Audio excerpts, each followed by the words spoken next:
ตอนเช้ามื้อนี้ผู้ข้าปาทองคำผสมมาบริเวณวัดบ้านโคกศาสตร์ตำบลนาตาลนี่ก็คือประลำพิธีมื้อเลงในข้าเจ้าสิ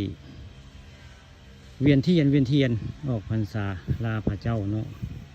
นี่ข้าเจ้าประดับประดาไว้ได้พี่น้องเลยนี่คือภาพบรรยากาศพระวัดบ้านโคกศาสตร์ตำบลนาตาลละ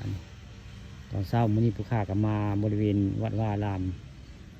บ้านโคกศาสตร์และวัดยคูเล่ในวันท่านอาจารย์เล่เพิ่นได้ยคูเล่ในคนคำขาได้เพิ่นมาบวชนี่เพิ่นมาเป็นตัวแทนของเนี่ยพ่อไก่เนาะเนี่ยพ่อไก่เพิ่นตุยแล้วกันคูเล่ได้เป็นเจ้าอาวาสง่ายๆนี่ก็คืออันประลัมพิธีเพิ่นมื้อแรงนี่แหละนี่สิมีการเวียนเทียนข้าเจ้าประดับประดาไว้อย่างนี้แล้วก็มีคนมาจุดธูปได้มาจุดธูปขอพรทูบนี่ได้อันนี้ได้นี่ทูบอยู่บริเวณวัดบ้านโคกศาสตร์ตำบลนาตาลมาจุดทูบอยู่หน้าพระจักรพรรดิได้นี่พระจักรพรรดินี่ระเบ้ออันเพิ่นคุณใหญ่ประสิทธิ์คุณชนานมาถึกเลขอะนั่นนี่ละในพระนี่แหละเพิ่นมาขอพรนี่ระเบ้อเพิ่นได้เลขดีก็ได้ประสิทธิ์มันก็ได้เพิ่นมาขอพรเพิ่นถึกเลขถึกหวยอันวันที่1ก็นั่นนี่ละนวัดนี่ละวันนี้ก็มีคนจุดธูปได้ข้าเจ้าเอาเมื่อกี้นี่ได้จุดธูปเมื่อกี้นี่แหละข้าเจ้ามาเฮ็ดประดับประดางานพิธีเสียนเวียนเทียนออกพรรษาแล้วพระเจ้านี่แหละข้าเจ้าก็เลยจุดธูปไว้อย่างนี้เจ้าจุดธูปไว้ได้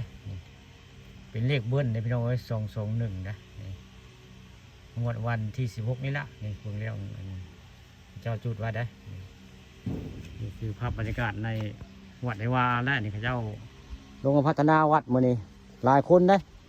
เสียงคือเลือกคือตันใหญ่นี่แน่นทางหลังไปเลยเสียงคือตันใหญ่แน่นทางหลังพวกข้าก็เลยเอาภาพบรรยากาศบริเวณพระเจ้าประดับประดาไว้มือแรงเนาะเวียนเทียนมือแรงได้บริเวณกลางเว้นเนี่ยมือนี่กลางคืนพวกข้าเนี่ยเสียภาพมาให้เบิ่งด้วยกลางคืนแล้วข้าเจ้ามาเวียนเทียนเนี่ยเสียภาพมาให้เบิ่งให้ชมเนี่ยนี่คือภาพกลางเว้นอยู่บ้านโคกศาสตร์ตำบลนาตาลวัดยคูเล่นี่คือพระจักรพรรดิอยู่วัดบ้านโคกศาสตร์ตำบลนาตาลอำเภอเตางอยผู้ข้าปาทองคำผสม